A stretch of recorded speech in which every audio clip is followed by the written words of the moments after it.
Assalamualaikum warahmatullahi wabarakatuh. Alhamdulillah wassalatu wassalamu ala Rasulillah Sayyidina Muhammad ibn Abdullah wa alihi wa sahbihi wa mawala amma ba'du. Para mahasiswa, mahasiswi sekalian yang berbahagia, pada kesempatan ini kita akan membahas dan saya akan menjelaskan sedikit pengantar tentang istihad. Istihad adalah salah satu bentuk konsep bagaimana para ulama mencari sesuatu hukum atau kepastian hukum yang belum diatur atau yang tidak diatur dalam Al-Quran dan Al-Hadis. Dengan kata lain, secara bahasa, istihad adalah kesungguhan. Secara istilah adalah istihad berarti kesungguhan seseorang dalam mencari sebuah kepastian hukum yang tidak diatur di dalam Al-Quran dan Al-Hadis.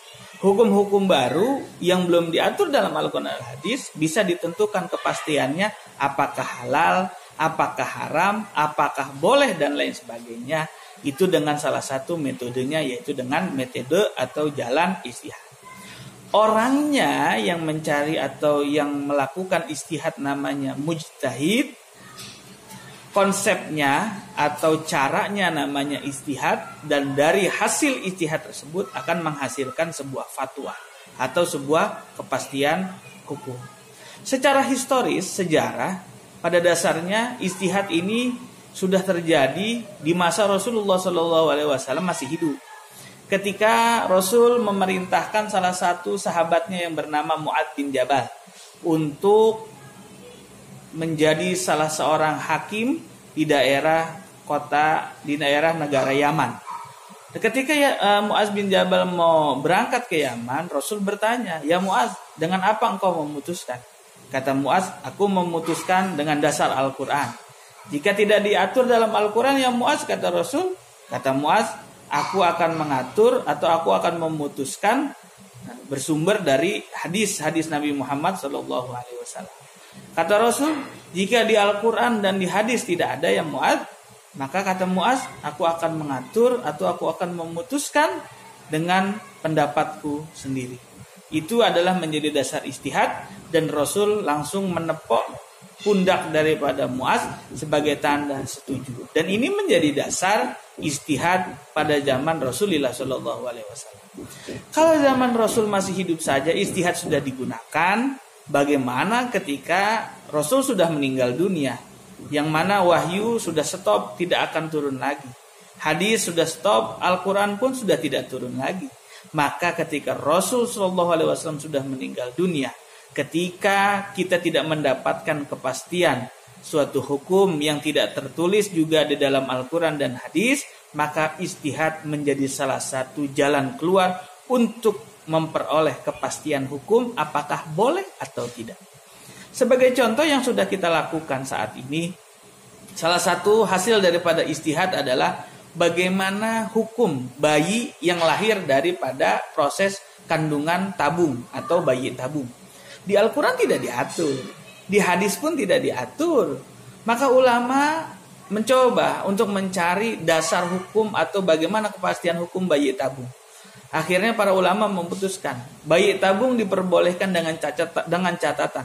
Yang pertama, dengan pernikahan yang sah. Dan juga yang kedua, diambil dari sperma suami yang sah kepada istri yang sah, atau ditaruh di rahim dari istri yang sah. Maka nanti anak yang lahir dari bayi tabung tetap binnya adalah bin bapaknya, dan bintinya adalah binti daripada ibunya. Kenapa? Karena lahir dari pernikahan yang sah. Adapun metode-metode istihad yang memang sudah dilakukan oleh para ulama begitu banyak. Salah satunya ulama menggunakan metode yang namanya ijma. Ketika Al-Quran dan hadis tidak ada suatu hukum yang pasti atau suatu hukum yang belum dibahas di Al-Quran dan hadis, maka ijma, kesepakatan para ulama berkumpul membahas satu masalah hukum dan mengeluarkan pendapatnya. Yang kedua, ada yang namanya kias, yaitu dengan menetapkan suatu hukum dengan membandingkan dengan hukum yang lain. Dengan catatan apa? Disamakan ilatnya. Sebagai contoh, bagaimana hukum menempong orang tua atau melempar orang tua pakai batu? Di ayat Al-Quran nggak ada, di hadis nggak ada. Tapi di Al-Quran ada ayat, wala taqul lahum uffin. Jangan kau mengomong kepada orang tua. Kenapa? Ngomong sama orang tua itu menyakitkan. Nah, pada akhirnya melempar orang tua dengan batu itu pun dilarang. Kenapa? Karena ilatnya sama-sama menyakitkan orang tua. Ada lagi istihsan, ada lagi masalah mursalah, ada lagi istishab, ada lagi sadzari'ah, qaulul ashabi syar'u man qalana, dan begitu banyak yang lain. Pertanyaan yang selanjutnya, apakah kita bisa menjadi seorang mujtahid yang mencari sebuah hukum sendiri? Kalau kita mau menjadi seorang mujtahid, tidak semudah apa yang kita pikirkan.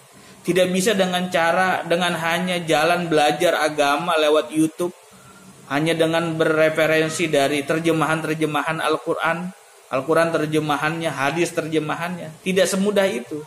Menjadi seorang mujtahid harus ahli dalam bidang agama, ahli dalam segala bidang ilmu, nahwu, shorof, balaghah, mantik, hadis, tafsir, usulul hadis, asbabun nuzul, asbabul wurud, dan lain sebagainya. Jadi untuk menjadi seorang mujtahid tidaklah mudah. Maka kita yang sudah dapat atau memperoleh hukum-hukum dari para mujtahid, ulama-ulama terdahulu, kita tinggal menggunakannya saja.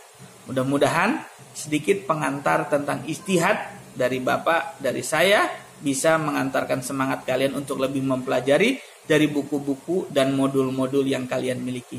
Terima kasih. Assalamualaikum warahmatullahi wabarakatuh.